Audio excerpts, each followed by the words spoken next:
Right. ఇవాల్టి budget పై ముఖ్యంగా ఈ కేంద్ర బడ్జెట్ పై గంపెడ్ ఆశలు పెట్టుకున్నారు అని చెప్పొచ్చు. సామాన్యుల నుంచి కార్పొరేట్స్ వరకు అసలు ఎలా ఉండబోతుంది బడ్జెట్, మాకు ఎటువంటి ప్రయోజనం ఉంటుంది అన్నటువంటి ఒక ఎక్స్పెక్టేషన్స్ తో అంచనాతో ఆసక్తిగా ఎదురు చూస్తున్నారు. పనుల రాయితీ ఏ విధంగా ఉంటుంది, పరిశ్రమలు కూడా పెద్ద ఎత్తున ఆశలు పెట్టుకుంటున్నటువంటి క్రమం కనిపిస్తోంది. రాష్ట్రాల కేటాయింపులు ఏ విధంగా ఉండేటువంటి అవకాశం ఉంది. ఒకవైపు ద్రవ్యోల్బణం, గోల్డ్ రేటు పరుగులు పెడుతున్నటువంటి క్రమం, వీటన్నింటి నేపథ్యంలో జీడీపీ వృద్ధి రేటు మందగించడం, వీటన్నింటిపై సో ఎటువంటి నిర్ణయాలు తీసుకుంటారు, ఎటువంటి ప్రయోజనం చేకూరుతుంది. నిన్న ప్రధాని ముఖ్యంగా మహాలక్ష్మి మంత్రం జపిస్తూ ఈసారి బడ్జెట్ మధ్యతరగతి ప్రజలకు ఆనందాన్ని ఇచ్చే విధంగా ఉంటుంది అని చెప్పడంతో మరింత ఆశలు, ముఖ్యంగా మధ్యతరగతి ప్రజలు ఎక్కువగా ఆశలు పెట్టుకుంటున్నటువంటి క్రమం అయితే కనిపిస్తోంది. వివిధ పథకాలకు సంబంధించి ఆపే పథకాలు ఉన్నాయా, కొనసాగించే పథకాలు ఉన్నాయా, విత్తనాలు, ఎరువులు, జీఎస్టీ తగ్గించేటువంటి వీటిపై జీఎస్టీ తగ్గించేటువంటి ఛాన్సెస్ ఎంతవరకు ఉన్నాయి, పన్ను మినహాయింపు పరిధి ఏ విధంగా ఉండేటువంటి అవకాశం ఉంది, అంటే ఈ స్టాండర్డ్ డిడక్షన్ కు సంబంధించి 75,000 నుంచి 1,00,000కు పెంచేటువంటి అవకాశం ఉందా లేదా, కాసేపట్లో ఈ బడ్జెట్ మనకు ఏ విధంగా ఉంటుంది లేదు అనేది తెలుస్తుంది. 2025-26 సంవత్సరానికి కాను లోక్సభలో ఇవాళ ఉదయం 11 గంటలకు ఆర్థిక మంత్రి నిర్మలా సీతారామన్ బడ్జెట్ ప్రవేశపెట్టనున్నారు.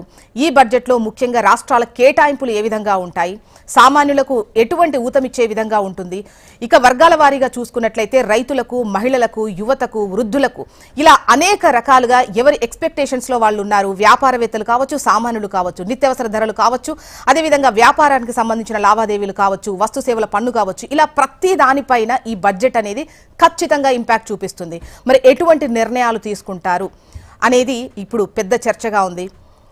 మరిన్ని వివరాలు అందించేందుకు ప్రస్తుతం ఈ బడ్జెట్ పై ఉన్నటువంటి అంచనాలు ఏ విధంగా ఉన్నాయన్నటువంటి వివరాలు మన బిజినెస్ హెడ్ మురళి అందిస్తారు. మురళి. జ్యోత్స్న, ఈరోజు నిర్మలా సీతారామన్ ప్రవేశపెట్టబోయే కేంద్ర ఆర్థిక బడ్జెట్ పై పేదల నుంచి మొదలుకొని కార్పొరేట్ వర్గాల వరకు, అలాగే వేతన జీవుల నుంచి సామాన్యుల వరకు అందరూ ఎన్నో ఆశలైతే పెట్టుకున్నారు. ధరల భారంతో ముఖ్యంగా సతమతమవుతున్న తరుణంలో ఈ ద్రవ్యోల్బణం తగ్గించడానికి, అట్లాగే కామన్ మ్యాన్కి ధరల భారం నుంచి ఉపశమనం ఇచ్చేందుకు కొంతమేర చర్యలైతే ఉంటాయని ఆశిస్తున్నారు. అట్లాగే పారిశ్రామిక వృద్ధి కోసం పరుగులు పెట్టించేందుకు కార్పొరేట్ వర్గాలకు కూడా కొంత ఉపశమనం అయితే ఉంటుంది. కార్పొరేట్ ట్యాక్స్ కొద్దిగా తగ్గించవచ్చు అని చెబుతున్నారు. అట్లాగే స్టాక్ మార్కెట్ చూసుకుంటే ఈ మధ్య భారీగా పతనాలు అయితే చవి చూస్తోంది. ఎఫ్ఐఐలు వాళ్ళ డబ్బు వెనక్కి తీసుకొని వెళ్తున్నారు. ఈ క్రమంలో సెక్యూరిటీస్ ట్రాన్సాక్షన్ ట్యాక్స్, అట్లాగే లాంగ్ టర్మ్ క్యాపిటల్ గెయిన్స్, వీటి మీద కొంత పన్ను తగ్గించే అవకాశం ఉందని చెబుతున్నారు. మొత్తంగా చూసుకుంటే ఈ వృద్ధిని పరుగులు పెట్టించాలి, అట్లాగే ద్రవ్యోల్బణాన్ని తగ్గించాలి. కామన్ మ్యాన్ చేతిలో కొంత డబ్బు ఉంటే వాళ్ళు ఖర్చు చేసేదానికి ఉంటుందనే దిశగా నిర్మలా సీతారామన్ బడ్జెట్ అయితే ఉండబోతోందనే అంచనాలు ఉన్నాయి. అట్లాగే మరోవైపు చూసుకుంటే ఎక్స్పోర్ట్స్ పెంచాలి, తయారీ రంగాన్ని, ఉత్పత్తి రంగాన్ని ముందుకు తీసుకెళ్లాలనే దాని మీద కూడా కొంత కసరత్తు జరిగే అవకాశం ఉంది. అట్లాగే మౌలిక వసతుల ప్రాజెక్టులకి భారీ ఎత్తున నిధులు కేటాయించాలి. గత బడ్జెట్లలో వెచ్చించిన మొత్తం కూడా పూర్తిగా ఖర్చు పెట్టని పరిస్థితి ఉంది.